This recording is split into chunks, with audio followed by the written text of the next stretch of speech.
Estamos de volta ao programa Dinâmica do Direito, aqui com a temática advocacia e as mídias sociais, aqui com o nosso colega Dr. Ramírez Fernandes, que tem, no caso, seu blog, Proteja Seus Direitos, e já migrou também para o Instagram, para o Facebook. E essa temática, Dr. Ramírez, especificamente das mídias sociais, é muito sensível à advocacia. Nós vemos em outros países, por exemplo, Estados Unidos, a advocacia ela pode ser mais ostensiva na TV, na rádio, enquanto aqui no nosso país, a OAB já fez uma normatização mais rígida sobre a temática. Já nos ajuda a entender, Dr. Ramírez, por que essa rigidez aqui no Brasil, como em outros países, não existe esse tipo de normatização tão rígida assim. Pegando o gancho da sua comparação, Brasil e Estados Unidos, né? A diferença primordial aí está na questão cultural. A questão cultural da advocacia americana e da advocacia brasileira é totalmente diferente. Por quê? Porque são países que foram colonizados por pessoas diferentes, por nações diferentes, culturas diferentes, certo? Para você ter ideia, a Constituição americana tem mais de 200 anos. Ela tem 7 emendas. A nossa é de 88. Nós já estamos com mais de 70 emendas. Então, para aí você ver a diferença brutal no sistema jurídico. O nosso sistema jurídico é muito dinâmico. Ele muda muito. E muda em excesso. Enquanto que o país americano, ele mantém uma norma há 200 anos praticamente imutável. Isso passa credibilidade. Do mesmo jeito, a Corte Americana. A Corte Americana, ela julga infinitamente menos processo do que a Corte Brasileira. Por quê? Porque lá, a Suprema Corte, ela é tratada como a Suprema Corte. Lá só chega a exceção da exceção e debate a nível nacional. A Corte Brasileira chega furto de galinha, chega furto de shampoo em supermercado, coisas banais. Então, quer dizer, os ministros do Supremo Tribunal Federal, eles estão lá para comandar uma nação, eles são 11. E eles são profissionais altamente qualificados. Para chegar ali, você vê como é uma dificuldade, uma certa hierarquia. Então a nossa corte tem que ser repensada, porque elas estão julgando coisas desnecessárias. Então aí vem a diferença brutal. Aí nós vamos entrar na seara da advocacia, certo? A advocacia americana, ela é tratada igual como uma empresa. Lá nos Estados Unidos, o escritório da advocacia é uma empresa. Então, como empresa, eles praticam propaganda, eles praticam marketing agressivo, eles praticam... Por quê? Porque lá tem concorrência. Certo? Então, lá tem a questão da melhor produto, melhor eficiência, melhor preço. É diferente da brasileira. A advocacia brasileira, certo? É tanto que a OAB, ela nem é uma instituição pública e ela nem é uma instituição privada. O Supremo decidiu, a OAB é uma instituição mista. Ela é uma instituição anômala. Ela é diferente de tudo isso que existe. Certo? Então, a OAB não recebe recurso público, porém ela não tem um dono. Então, nessa independência que a OAB tem, ela tem liberdade para comandar a classe. E a advocacia brasileira sempre foi tratada como uma função social. Ou seja, o advogado privado, privado entre aspas, que não tem vínculo com nenhum poder público, que não tem vinculação com verba pública, né? E ao mesmo tempo, ele não é uma empresa, ele é um cidadão que está exercendo uma função social. Então, quando ele passa a exercer uma função social, ele tem que ter um órgão para regular essa função social. Aí é onde é que entra o Estatuto da Advocacia e o Código de Ética. Então, o advogado brasileiro ele é proibido de produzir o marketing de forma alguma. O advogado brasileiro ele é proibido de fazer propaganda. Ele pode fazer publicidade. São duas coisas distintas. A publicidade você informa. Você diz para o cidadão quais são os direitos que ele tem e quais são as ferramentas que ele pode utilizar para exercer aquele direito. É diferente da propaganda. A propaganda, eu digo quanto é aquele direito. Eu digo quanto é aquele serviço. Eu divulgo como um serviço comercial, como um produto. Não. Jamais o advogado ele pode divulgar o seu serviço como um produto.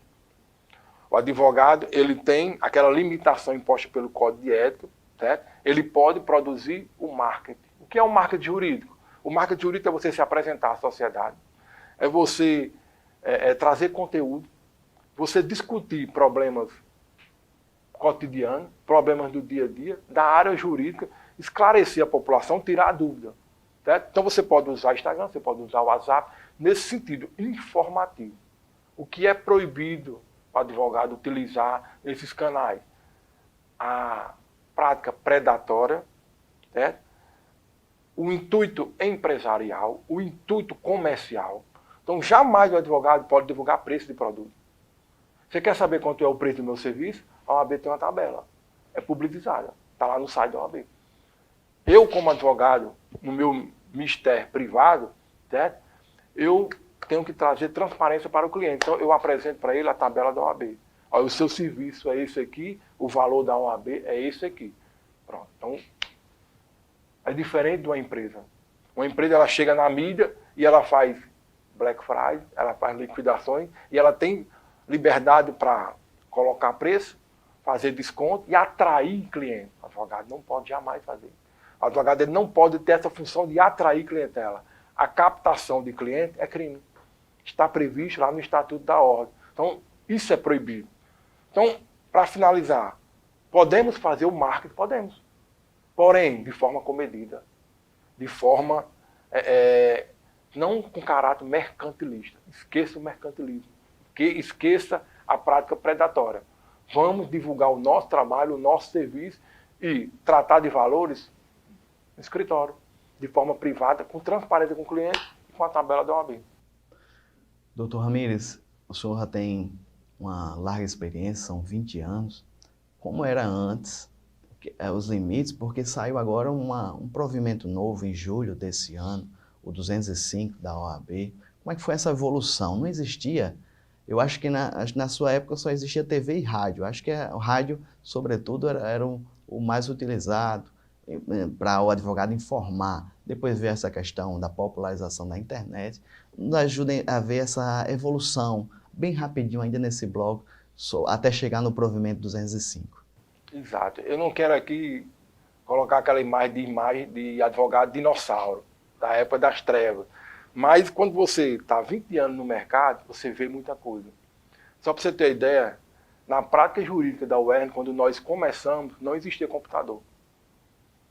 No meu primeiro dia que eu cheguei na prática jurídica da UERN, aqui em Mossoró, que é aquele último ano de faculdade, a gente chegou lá, era máquina de escrever, máquina de datilografar. Porém, como a nossa geração já estava vivendo o início da era da informação, o início da era do computador, nós, a minha turma, que concluiu em dezembro de 2000, fomos os primeiros a instalar os computadores da prática jurídica da UERN. Certo? A UERN não tinha recursos financeiros, então colegas de turma que trabalhavam no Banco do Brasil, o Banco do Brasil já estava substituindo os equipamentos, aqueles equipamentos que iam ser substituídos foram doados à UERN. Então foram os primeiros computadores da prática jurídica da UERN. Então nós começamos a advocacia na prática jurídica nessa fase. Nessa época do computador, a internet era um campo a ser explorado. Né? Não existia o que a gente tem hoje. Mas foi o pontapé inicial, a gente informatizou a prática jurídica. Botamos computador e botamos impressora. A impressora na época mais moderna que existia era a matricial. Não sei se você conhece. A matricial é aquela mais econômica, papelzinho branquinho, que tinha aquele buraquinho do lado, que ele enrolava, mas era uma evolução em relação à máquina de escrever. Na máquina de escrever, a gente chegou lá, tinha os formulários prontos, tinha aquele papel que você bota atrás para fazer a duplicação na outra folha, né? E você preenchia como um formulário na máquina de escrever. Então nós modernizamos, colocamos isso, então a minha advocacia começou aí, na evolução de lá para cá. Certo? Então nessa evolução aí a gente foi pegando a questão, na época, como você bem colocou, existia uma discussão. O advogado ele pode anunciar os seus serviços na rede, na TV ou no rádio? Não. Desde o início, desde que a OAB editou o Código de Ética, ele sempre proibiu essa exposição do advogado na mídia. certo?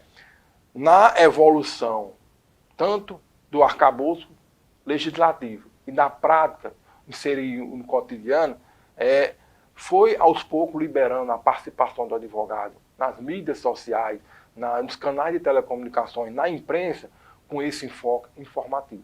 Que é isso que nós estamos fazendo aqui hoje. Certo? Então o advogado ele vai para a imprensa, vai para o jornal, ele vai para o rádio, ele vai para a TV, exercer a sua função social. O que é a sua função social? Retribuir para a sociedade aquele conhecimento jurídico que ele adquiriu lá atrás. Certo? É contribuir, é trazer. O advogado ele é amigo da sociedade. Certo? Por quê? Porque, como eu bem coloquei, aquela lei é para você. Então, eu vou lhe informar, no dia que você precisar de uma orientação, precisar de um apoio jurídico, você vai me procurar para resguardar o seu direito. Certo? Então, o Código de Ética da OAB foi evoluindo e foi inserindo as novas ferramentas. Aí você entra, na época entrou o blog, foi entrando e-mail, pronto. Uma discussão que sempre teve na OAB é se eu posso mandar e-mail oferecendo meus produtos a possíveis clientes, né? A OAB sempre resistiu a isso.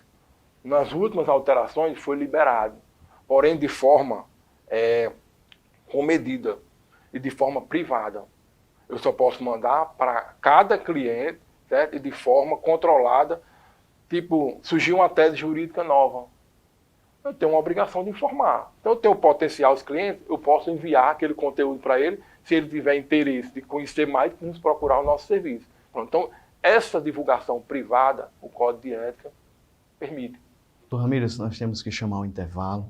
Vamos continuar nessa toada aí das advocacias, mídias sociais, um assunto muito importante, sobretudo para os mais jovens, que ainda é uma área cinzenta. Nós não vemos isso na faculdade, aprendemos isso na vida. Então não sai daí, voltamos já.